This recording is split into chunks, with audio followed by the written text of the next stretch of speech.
Welcome to another video of Live with rekordbox. In this video I'm going to give you a tip about renaming your files and relocating them.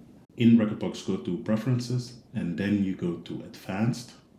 In Advanced you have a section called Auto Relocate Search Folder.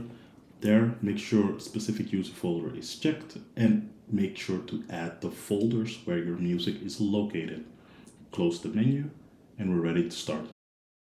Please remember, this isn't suited for mass renaming of files or tags.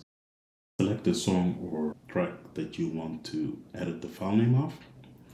In this case, I want to remove main from the title. Right-click on the file and go to Show in Finder or Show in Explorer. There it will highlight the track that you wanted to locate, rename the file. Back in rekordbox, click on the file again. It will show you that the file cannot be located.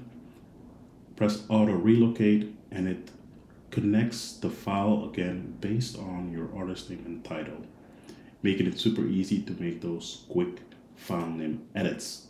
And the last step, select the file and edit the title or artist name, and then you're done.